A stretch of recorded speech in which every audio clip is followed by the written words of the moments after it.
My life was predictable, even comfortable. My job required me to travel frequently, but I enjoyed it. I was a logistics manager for an export company, and from time to time, I had to spend weeks away inspecting warehouses, solving transportation issues, ensuring everything went according to plan. These trips, though tiring, were never a problem. I knew that, in the end, I would always return home, to my wife, my house, my refuge. Camila and I had been married for 6 years. We met in college, and since then, we had been inseparable. She was the kind of person who could brighten any room with her gentle smile and eyes full of life.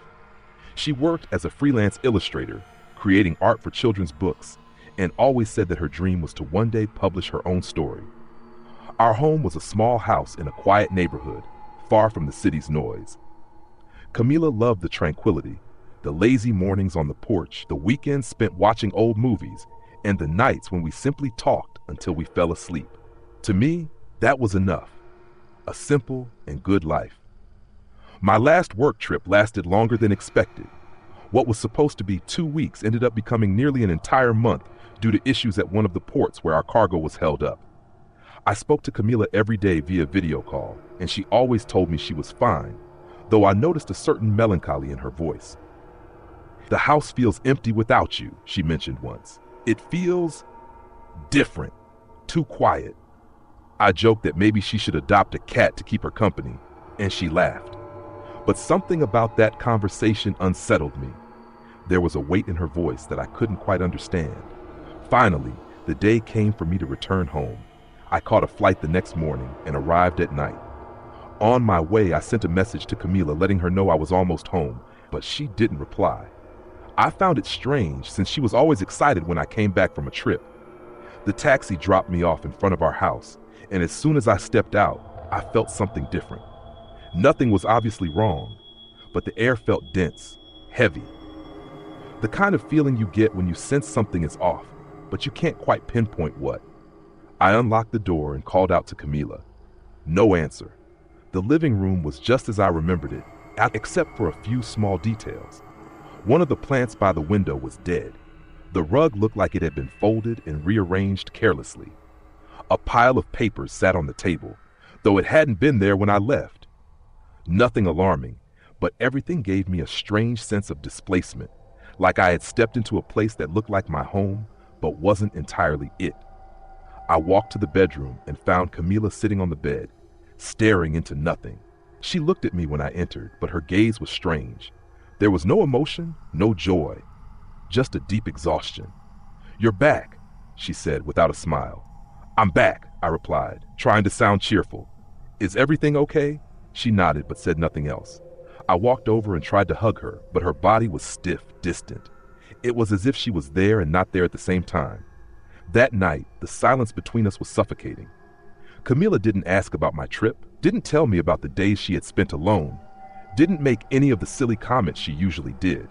She just lay down beside me in silence, and then something happened. In the middle of the night, I was woken by a strange sound. It was a murmur, low, almost imperceptible. I turned to Camila, thinking she might be talking in her sleep, but she was completely still. The room was swallowed in an unsettling dimness. I looked up at the ceiling, at the walls, trying to figure out where the sound was coming from. It was a voice, low, dragging.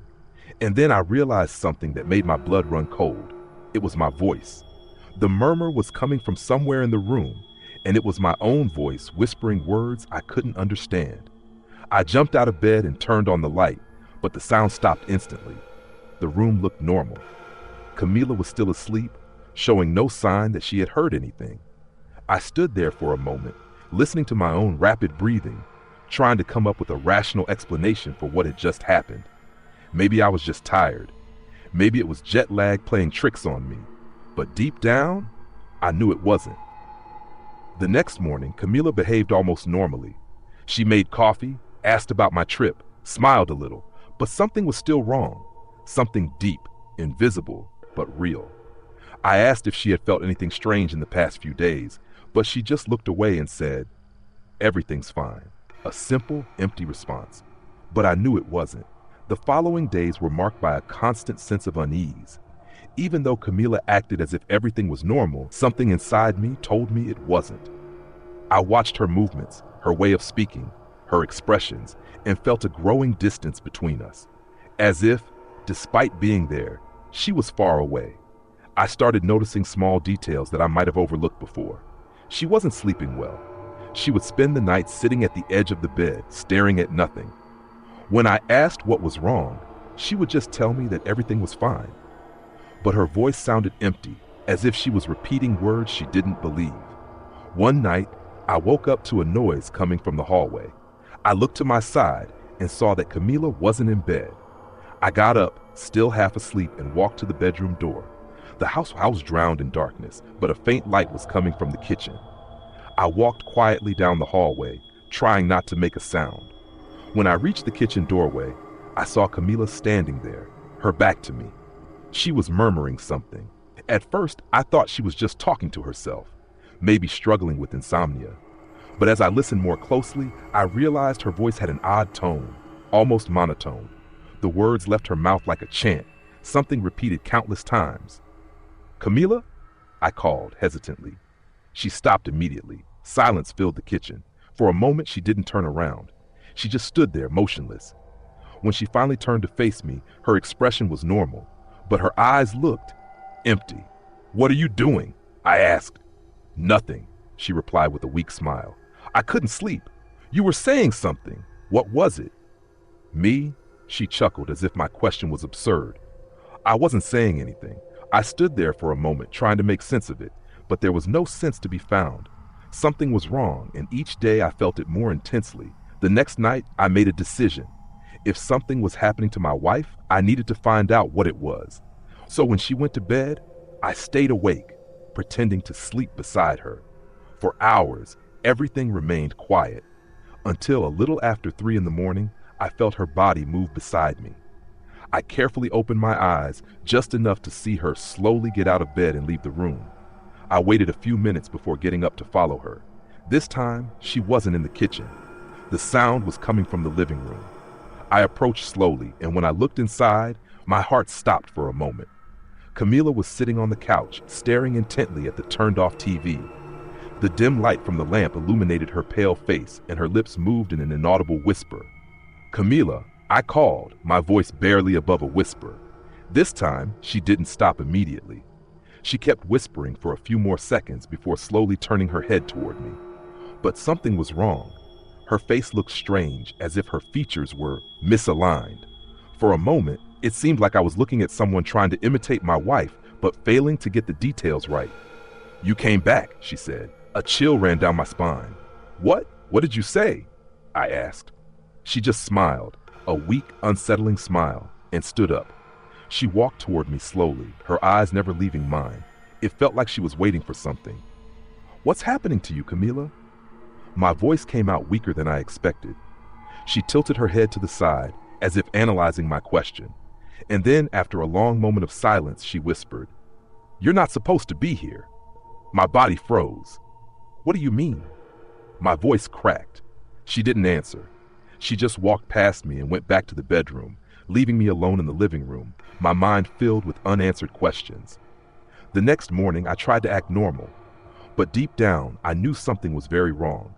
I decided to check the old messages we had exchanged while I was away. I opened the app and started scrolling through the history. Everything seemed normal until I reached the last voice message she had sent me.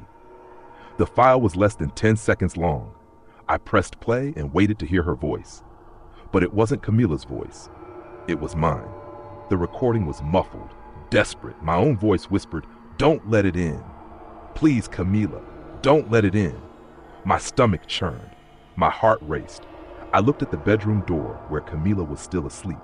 The following days were pure hell. After hearing that voice message, something inside me broke. I tried to convince myself it was just a glitch, some recording error, maybe a bug in the app. But no matter how many times I listened to it, the desperation in my own voice told me it wasn't a mistake. It was a warning I had left for myself. Camila started acting even stranger. She watched me from a distance, as if analyzing my every move. There were moments when I caught her staring at me without blinking, an empty, emotionless gaze. At night, she still got up, but now she wasn't just whispering to the turned-off TV. I saw her standing in front of the hallway mirror, moving her lips as if she were talking to someone I couldn't see. I decided to confront her. "Camila, what's going on? Why are you acting like this?" I asked one night, trying to hide my nervousness. She just looked at me, her dark eyes locked onto mine. Then she smiled. But it wasn't a normal smile. It was twisted, as if her skin was being stretched the wrong way. "You've changed," she said. "What? What does that mean?" She didn't answer. She just left the room and went to bed, as if the conversation had never happened. I couldn't sleep. My own body felt strange, as if it were rejecting me. I started having memory lapses. Certain moments of my day simply vanished, as if I hadn't been there. I found things I didn't remember buying, clothes in my closet that I didn't recognize. One night, I woke up on the couch without any memory of going there. Then the nightmares began. They were always the same. I was standing at the edge of a cliff, looking down at a dark, lifeless city. On the horizon, something moved, a massive, shapeless shadow. I felt the urge to run, but I couldn't move. Then a hand emerged from nowhere and grabbed my shoulder. When I turned around, I saw my own face, but it wasn't exactly me. The eyes were wrong, the skin was shifted, and the mouth moved in an inhuman, "You shouldn't be here," it said. I always woke up drenched in sweat at the same time, 3 a.m. One night, I gathered the courage to check the security camera footage in the house. I expected to see Camila wandering around, maybe talking to herself. But what I found was worse. Much worse. In the footage, I saw myself leaving the bedroom in the middle of the night. I walked slowly down the hallway, stopping in front of the mirror. But the reflection in the glass wasn't mine. It was his. The man from my nightmares. And then he smiled at me through the reflection. I shut off the video immediately, feeling my heart hammering in my chest. This wasn't possible. It didn't make sense. But somehow, I knew it was real. Something was wrong with me. Something terribly wrong. That's when I heard footsteps behind me. I turned slowly and saw Camila standing at the bedroom door. But this time, something was different. Her face didn't show fear or confusion. She looked resigned. In the following days, Camila started acting differently. Little by little, she began to smile again, to act as she used to. She laughed at my jokes, hugged me spontaneously, cooked our favorite meals. It was as if all the fear and tension from the past weeks had vanished. At first, I felt relieved. Maybe it had all just been a shared nightmare, something caused by stress. But at the same time, something inside me remained unsettled. It was as if Camila was getting used to something, as if she was accepting it. As she got better, I got worse. My memory lapses increased. Sometimes I looked at my reflection in the mirror and didn't recognize myself right away. It was like there was a delay, as if my mind needed an extra second to process that the face was mine. My hands trembled for no reason, and my voice sounded strange to my own ears. One night, I lay beside Camila and watched her sleep. Everything about her seemed so normal. The way her breath rose and fell slowly, the way her hair spilled over the pillow. But deep inside, I knew this wasn't about her, it was about me. I got up and went to the bathroom. I turned on the light and stared at my reflection. My face was there, unchanged. But my eyes, they looked empty. They no longer had the same shine. As if something had been drained from inside me. As if something was replacing me, piece by piece. That's when I heard Camila murmur from the bed, "You finally fit." A chill ran through my body. I stepped closer to the bedroom door, hesitant. "What did you say?" I asked. She opened her eyes and smiled. "Now you are him." Her voice was calm, almost affectionate. "I don't have to be afraid anymore. You belong to this place now." My legs faltered. I wanted to scream, to run, to fight against it. But deep down, I knew it was too late. I no longer remembered where I had come from. I couldn't tell real memories from false ones anymore. So I turned to the mirror once again, and for the first time I accepted what I already knew. The man who came back from that trip wasn't me. Thank you for watching. Please subscribe for more.